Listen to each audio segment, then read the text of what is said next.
Hello students, Vande Mataram. Welcome to all of you in this session number 2 of chapter number 7, Evolution, Changes, Development. So within this session we will discuss about the origin of life कि life का actual में origin कैसे हुआ है and for that purpose सबसे पहला hypothesis जो दिया था ओपेरिन and हाल्डेन नाम के साइंटिस्ट ने, तो ये hypothesis को बोला जाता है Oparin Haldane hypothesis. So Oparin of Russia and Halden of England proposed that first form of life could have come from pre-existing non-living organic molecules. तो लाइफ का formation pre existing non living organic substance से बना हुआ है as like that RNA as well as protein, and that formation of life was precedes important by chemical evolution. तो life का पहले formation हो गया एंड देन उसका धीरे धीरे केमिकल इवोल्यूशंस होता गया. So formation of diverse organic molecules from inorganic constituent. In short inorganic constituent के बीच में इंटरेक्शंस हुआ और ऑर्गेनिक सब्सटेंसेस बना. So we can say that interaction of chemical substances so which are formulated by this another scientist is known as a Haeckel. So interactions of chemical substances are formulated by Haeckel. On this basis theory was developed by Oparin and Halden. तो Oparin और Haldane ने जो hypothesis दिया था उसको ध्यान में रखते हुए हैकल ने ये पूरा फॉर्मुलेशंस किया था कि फाइनली कोई भी सिंपल इनऑर्गेनिक सब्सटेंस होगा वो कोलोइडल सिस्टम में कन्वर्ट होगा एक दूसरे के साथ इंटरेक्ट होकर के, और वहाँ से क्या बना होगा एक सिंपल लाइफ. नाउ लाइफ का फॉर्मेशन होने के लिए अलग अलग नंबर ऑफ स्टेजेस है जो हमें समरी वाइज डिस्कस करने हैं. तो सबसे पहला है कौन से टाइप का इवोल्यूशन, केमिकल इवोल्यूशन. उसमें सबसे पहला पॉइंट है अर्थ का ओरिजिन कैसे हुआ. सो आपको पता है कि earth was formulated from the sun before 5000 million years ago. तो एज अ पीस एक छोटा सा piece was fragmented from sun. Sun से एक छोटा सा पीस सेपरेट हुआ और gradually move away from the sun. Sun से डिस्टेंस उसका बढ़ता गया. सो जब वो सेपरेट हुआ था it was a glowing fire. एक आग का गोला था which contain the मॉल्टन masses of gases and vapour of the various element. तो जितने भी गैसेस थे या तो जितने भी एलिमेंट थे वो सब मॉल्टन मासेस या तो वेपर के फॉर्म में थे, क्योंकि टेम्परेचर आप देख सकते हो 5000 to 6000 डिग्री सेल्सियस टेम्परेचर था. Now we know that as earth was moving away from the sun, temperature कम होने की वजह से it get cooled. So finally because of cooling led to the condensation of gases. तो gases का condensation होने लगा. सो जितने भी हैवी एलिमेंट थे like iron and nickel which are occupied within the core of earth, earth के centre part में रहने लगे. और जितने भी लाइटेस्ट एलिमेंट थे like helium, hydrogen, oxygen, nitrogen, carbon which are surrounded और occupied within the atmosphere of earth. So life are originated from these elements only. So those type of chemical changes which are lead to the formation of life. ये chemical के अंदर कोई भी type का changes होने के बाद अगर life का formation होता है, so this type of evolution is considered as a chemical or molecular evolution of origin of life. तो first point हमने डिस्कस किया कि एक्चुअल में अर्थ का फॉर्मेशन कैसे हुआ. नाउ सेकेंड, अर्थ के ऊपर सबसे पहले बनने वाले chemicals. So formation of water, ammonia and methane.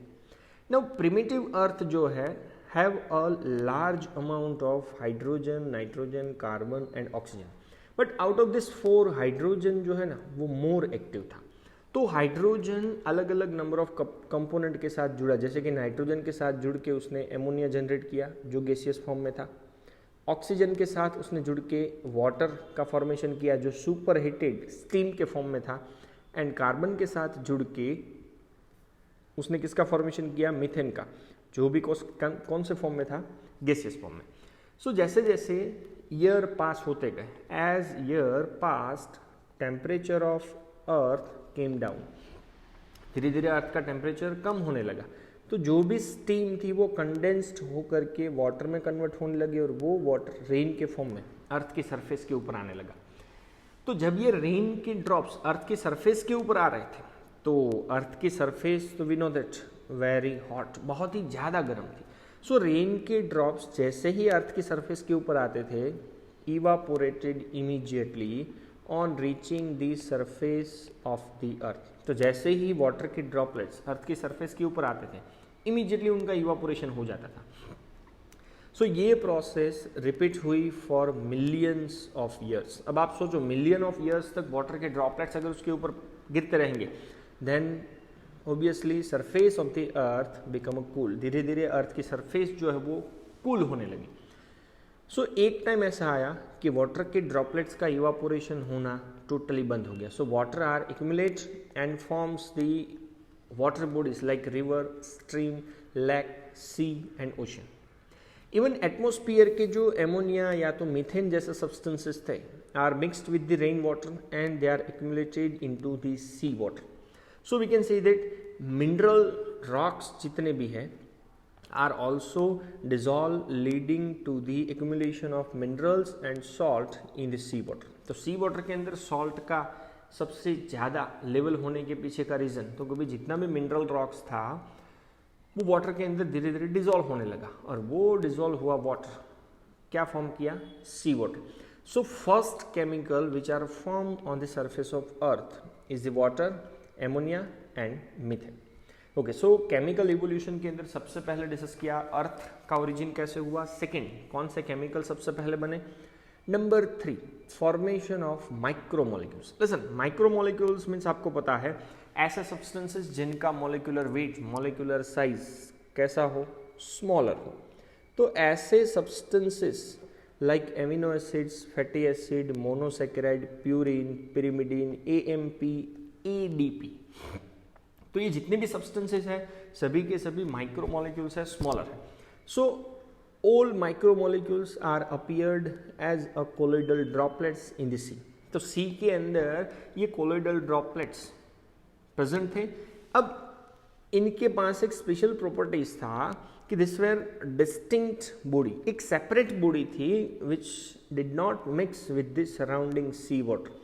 कि सराउंडिंग सी वाटर के साथ वो अपने आप को मिक्स नहीं कर रहा था, बल्कि सेपरेट डिस्टिंक्ट बॉडी थी।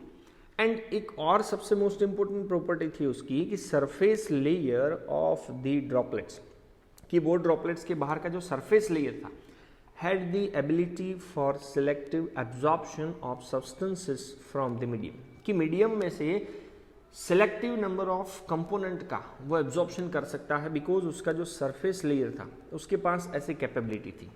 सो थर्ड हमने बनाया माइक्रोमोलिक्यूल्स। ओके, माइक्रोमोलिक्यूल्स में से फॉर्मेशन करना है point number 4, formation of macromolecules. So we know that जितने भी नंबर ऑफ माइक्रोमोलिक्यूल्स है are joint to each other by the help of polymerisation. तो जितने भी मोनोमर्स हैं माइक्रोमोलिक्यूल्स के, उनको एक दूसरे के साथ कंबाइन कर दो, जोड़ दो, then we get a macromolecules. और उसके एग्जांपल्स है protein, lipid, polysaccharide, even nucleic acid. Okay, next step, formation of nucleic acid. तो न्यूक्लिक एसिड का फॉर्मेशन करने के लिए 11th में आपने पूरा पॉइंट पढ़ा हुआ है कि न्यूक्लिक एसिड का जो यूनिट है न्यूक्लियोटाइड, और we can say that nucleoside. अब न्यूक्लियोसाइड मतलब था nitrogenous base plus pentose sugar, और न्यूक्लियोसाइड को अगर फॉस्फेट के साथ जोड़ दो then it gets a nucleotide. तो न्यूक्लियोटाइड मतलब 3 कंपोनेंट्स होंगे। पहला है nitrogenous base, whether it is purine और पिरिमिडीन। तो प्यूरिन के अंदर नाम थे एडेनिन एंड ग्वानिन, और पिरिमिडीन के अंदर नाम थे cytosine, thymine and uracil. Okay, दूसरा component pentose sugar, ribose and deoxyribose. तो ribose means utilised for formation of RNA, and deoxyribose किसको फॉर्म करने के लिए? DNA को। एंड तीसरा कंपोनेंट था फॉस्फेट। तो न्यूक्लियोटाइड को एक दूसरे के साथ अगर फॉस्फोडाइस्टर बॉन्ड से जोड़ दो तो एक लॉन्ग चेन मिलेगी। तो वो लॉन्ग चेन जो है वो पॉली न्यूक्लियोटाइड चेन है। अगर ऐसे एक ही चेन होगी तो वो RNA, और 2 चेन DNA, और ये क्या बनाएगा? Nucleic acid. देन आफ्टर हुआ formation of nucleoprotein. So nucleoprotein means 2 component nucleic acid and protein are bind to each other. So this are the important constituent of life, कि life का formation करने के लिए न्यूक्लियोप्रोटीन सबसे most important point consider किया जाता है। तो यहाँ तक का जो इवोल्यूशन था वो केमिकल इवोल्यूशन था। नाउ वो सब्सटेंसेस को यूज करके बायोलॉजिकल इवोल्यूशन का सबसे पहला पॉइंट है formation of coacervates. Okay, now जितने भी मैक्रोमोलिक्यूल्स हैं are aggregate and precipitate in the sea. तो मैक्रोमोलिक्यूल्स सी वाटर के अंदर एक दूसरे के साथ एग्रीगेट हुए, प्रेसिपिटेट हुए, and it form one organised structure and the structure is considered as a coacervates. तो ये कोसर्वेट्स का भी एक सेपरेट प्रॉपर्टी था, it is a distinct body, does not mix with the water. Water के साथ ये कोसर्वेट्स मिक्स नहीं हो रहा था। और ये कोसर्वेट्स के पास ज़्यादातर कौन कौन से सब्सटेंसेस हुआ करते थे? तो वो सब्सटेंसेस की अगर आप बात करो तो पहला protein, nucleoprotein, organic and inorganic molecules उसके पास हुआ करते। नेक्स्ट प्रॉपर्टीज, कोसर्वेट का जो सरफेस लेयर था had a ability for selective absorption of substances from the medium, कि मीडियम में से अगर उसको कोई सब्सटेंस की रिक्वायरमेंट है तो उसको वो एब्जॉर्ब कर सकता है, वैसा सरफेस लेयर उसके पास था और वो सरफेस लेयर की ऐसी एक कैपेबिलिटी थी। So according to the Oparin नाम के साइंटिस्ट के according coacervates are the sole single important living molecule. तो ये कोसर्वेट्स ही एक टाइप का लिविंग मॉलिक्यूल्स है जो आगे जाकर के किसका फॉर्मेशन करने के लिए रिस्पॉन्सिबल होगा? सेल का।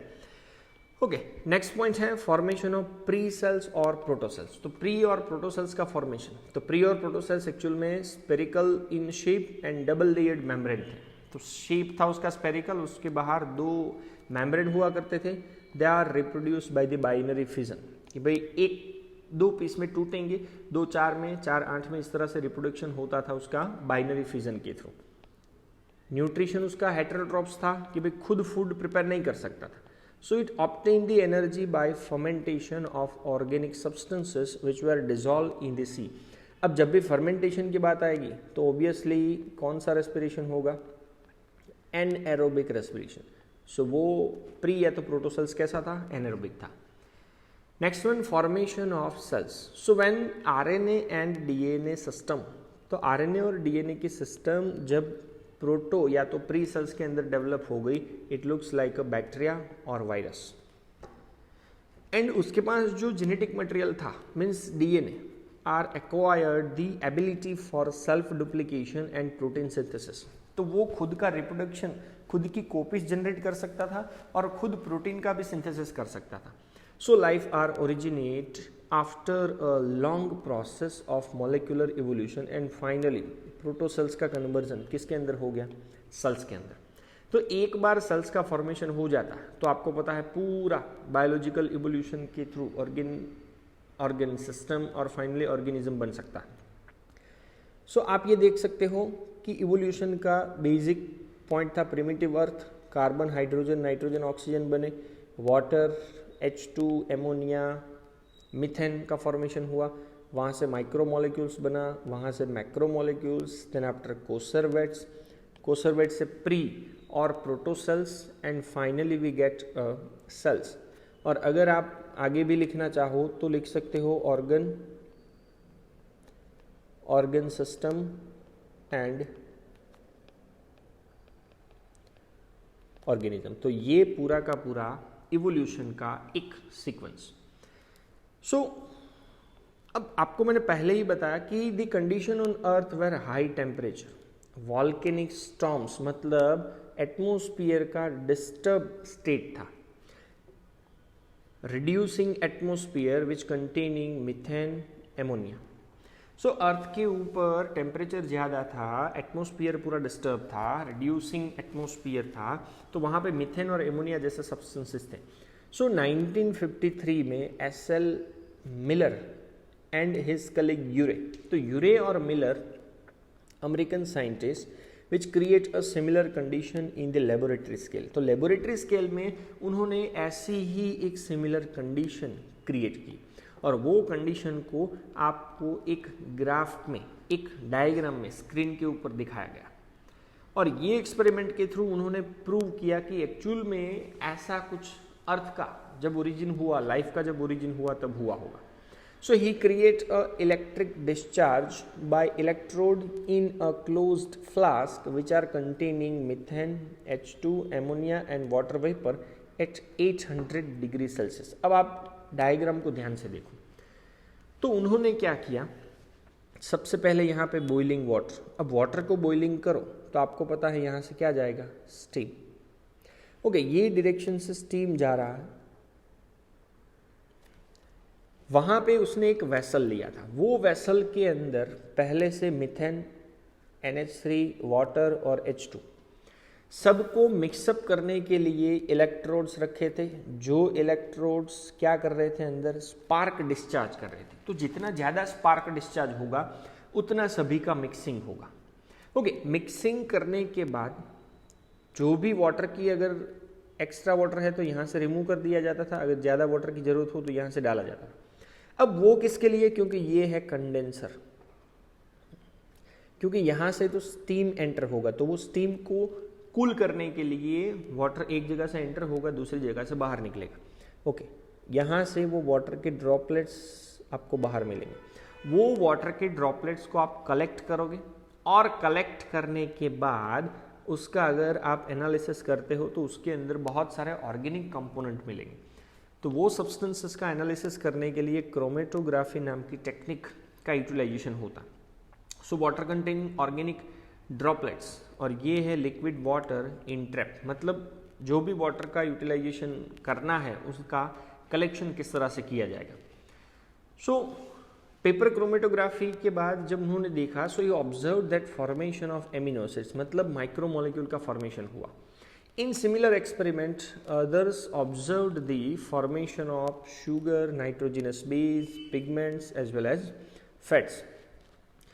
So when analysis of meteorite का मतलब stony component of the space, so meteorite content also reveals similar compounds, indicate that similar processes are occurring elsewhere in the space। तो ऐसे ही सेम टू सेम प्रोसेस शायद space के और भी कोई portion के अंदर हो रही है, ऐसा ये एक्सपेरिमेंट के ऊपर से प्रूव हुआ।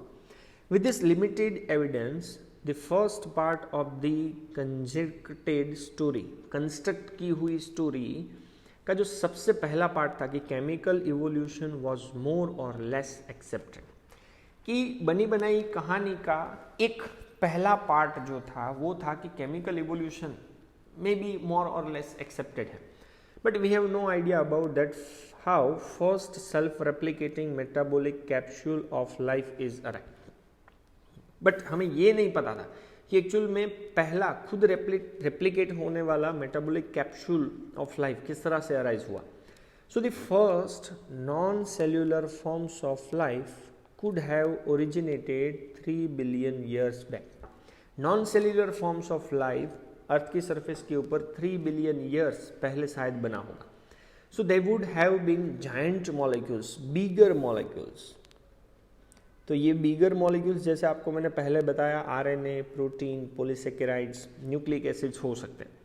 सो ये जो कैप्सूल्स है are reproduce their molecules perhaps, may be possible है ये कैप्सूल्स अपने आप को रिप्रोड्यूस कर सकता हो, एक में से दो में से 4 बना सकता होगा। Okay, then after first cellular form of life did not possibly originate till about 2000 million years ago.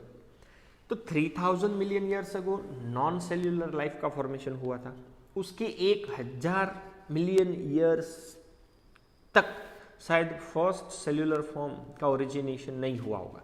So this were probably a single cell, एक ही सेल्स होगा, means we can say that सबसे पहले कैसा ऑर्गेनिज्म जनरेट हुआ होगा, unicellular. So all life forms were in water environment only. जैसे मैंने आपको पूरा इवोल्यूशन का स्टेप बाय स्टेप डिस्कशन करवाया कि ऑल लाइफ फॉर्म सबसे पहले कहाँ पे थी, वाटर एनवायरमेंट के अंदर।